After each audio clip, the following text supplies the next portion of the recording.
7 fenomena tak masuk akal dalam Al-Quran yang terbukti ilmiah. Pernahkah Anda berpikir bagaimana mungkin sebuah kitab yang usianya lebih dari 1.400 tahun bisa menjelaskan detail terbentuknya janin manusia, jauh sebelum mikroskop ditemukan? Selama berabad-abad, banyak ayat Al-Quran tentang alam semesta dianggap sebagai kiasan indah atau bahkan hal yang tak bisa dipahami. Ayat-ayat ini bicara tentang gunung yang menancap seperti pasak, dua lautan yang bertemu tapi tak menyatu, sampai detail penciptaan manusia. Banyak yang menganggapnya sebatas metafora. Namun, apa yang terjadi ketika sains modern dengan semua teknologinya mulai melihat hal yang sama? Satu persatu, fenomena yang dulu terdengar mustahil kini terungkap memiliki kesejajaran yang menakjubkan dengan ilmu pengetahuan. Di video ini, kita akan mengupas 7 fenomena tak masuk akal dalam Al-Quran yang ternyata sangat sejalan dengan penemuan ilmiah modern. Ini bukan soal memaksa sains masuk ke dalam kitab suci, tapi soal melihat betapa dalamnya pengetahuan yang melampaui zamannya. Siap?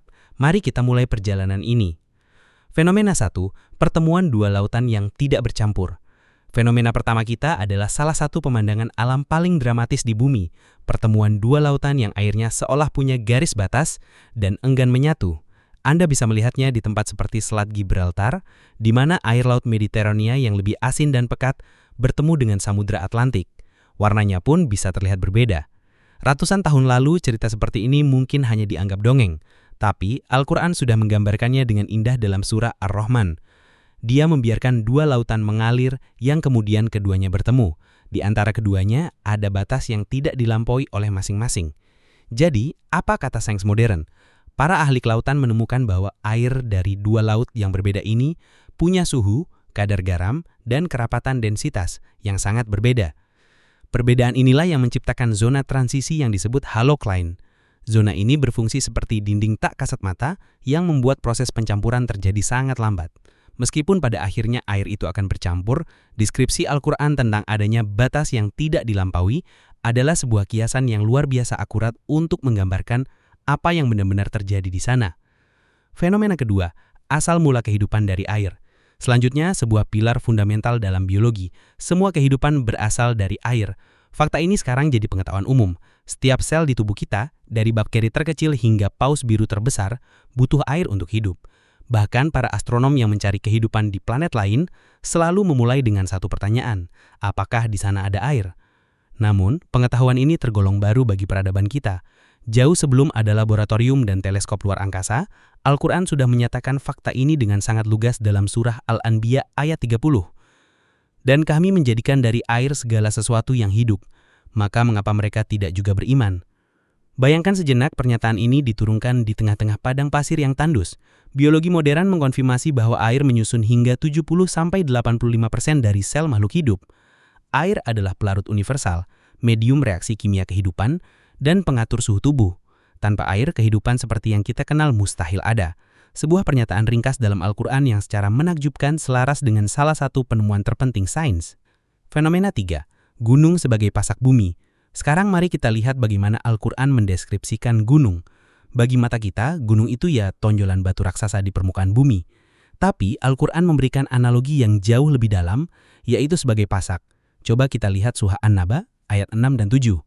Bukankah kami menjadikan bumi sebagai hamparan dan gunung-gunung sebagai pasak? Analogi pasak ini mungkin terdengar aneh.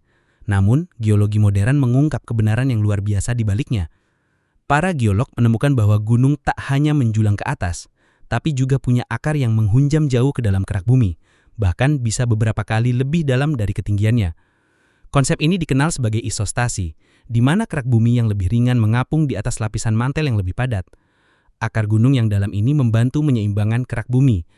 Perlu dicatat, ini bukan berarti gunung mencegah gempa, justru pegunungan sering terbentuk oleh aktivitas lempeng tektonik penyebab gempa. Namun, fungsi stabilisasi dari akar-akar raksasa ini sangat penting bagi keseimbangan geologis planet kita. Jadi, analogi Al-Quran tentang gunung sebagai pasak yang mengokohkan adalah metafora yang sangat kuat dan secara ilmiah sangat resonan. Fenomena 4, tahapan terperinci penciptaan manusia.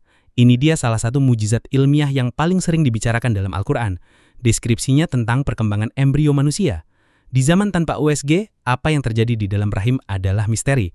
Tapi Al-Quran dalam surah Al-Mu'minun menguraikan proses ini dalam beberapa tahap.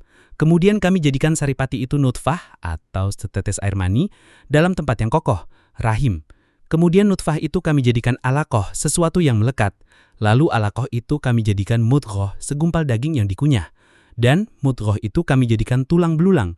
Lalu tulang belulang itu kami bungkus dengan daging. Embriologi modern meskipun dengan bahasa yang berbeda, menunjukkan urutan yang punya kemiripan yang luar biasa.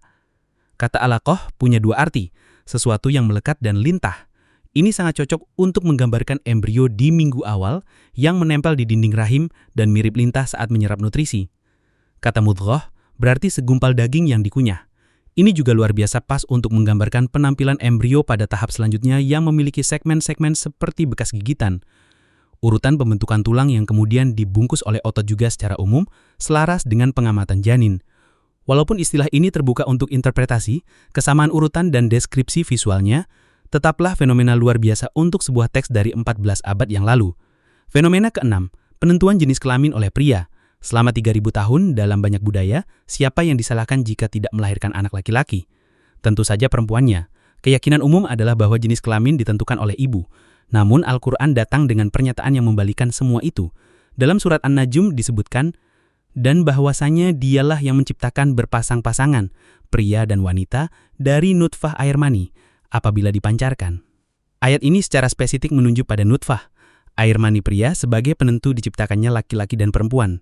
Klaim ini baru bisa dibuktikan secara ilmiah pada abad ke-20, dengan penemuan genetika. Sains modern menegaskan bahwa sel telur wanita selalu berbawa kromosom X. Sperma pria bisa membawa kromosom X atau Y. Jika sperma X yang membuahi, jadilah anak perempuan, atau XX. Jika sperma Y, jadilah anak laki-laki, XY. Jadi, penentunya adalah pihak pria. Al-Quran tidak menjelaskan tentang kromosom X dan Y, tapi secara akurat menunjuk faktor penentunya 14 abad sebelum sains bisa membuktikannya. Fenomena keenam, keunikan ujung jari manusia atau sidik jari. Fenomena terakhir ini membawa kita pada sebuah detail yang sangat spesifik. Dalam konteks hari kiamat, Al-Quran menjawab keraguan orang-orang yang tak percaya Tuhan bisa menyatukan kembali tulang belulang yang hancur. Jawabannya tidak hanya menegaskan kuasanya, tapi juga menunjuk pada bagian tubuh yang sangat kecil. Dalam surah Al-Qiyamah, apakah manusia mengira bahwa kami tidak akan mengumpulkan kembali tulang belulangnya? Bukan demikian, bahkan kami mampu menyusun kembali ujung jarinya dengan sempurna. Mengapa harus ujung jari? Selama berabad-abad, ini mungkin hanya dianggap sebagai penekanan akan kuasa Tuhan. Namun pada akhir abad ke-19, signifikansi ujung jari ini menjadi sangat jelas. Ditemukan bahwa guratan kulit di ujung jari kita, atau sidik jari, polanya benar-benar unik untuk setiap individu. Ilmu forensik modern membuktikan tidak ada dua manusia dengan sidik jari yang sama persis, bahkan kembar identik sekalipun. Pola ini menjadi penanda identitas kita yang paling pasti. Penekanan Al-Quran pada ujung jari dalam konteks identitas di hari akhir menjadi luar biasa dalam dan relevan jika dilihat dari kacamata sains modern. Fenomena ketujuh, pusat rasa sakit berada di kulit. Fenomena terakhir kita berkaitan dengan rasa sakit. Dulu orang mungkin berpikir otak adalah pusat segalanya. Tapi sebuah ayat dalam Al-Quran tentang siksa neraka memberikan petunjuk fisiologis yang menarik.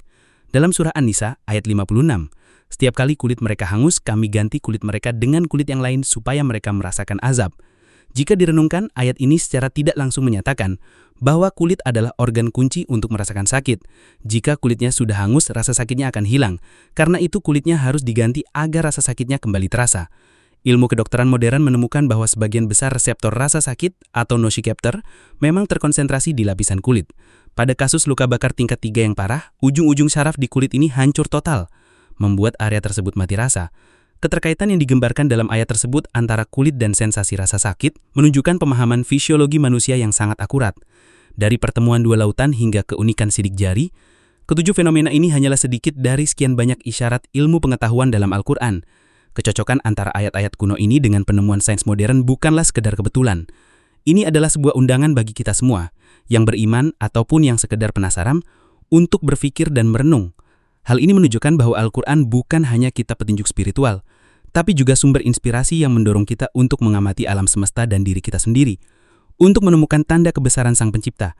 Jika Anda merasa video ini bermanfaat, jangan lupa tekan tombol like, bagikan ke teman-temanmu, dan tulis pendapatmu di kolom komentar. Fenomena mana yang paling membuat Anda takjub? Dan tentu saja subscribe agar tidak ketinggalan video kami selanjutnya. Terima kasih sudah menonton.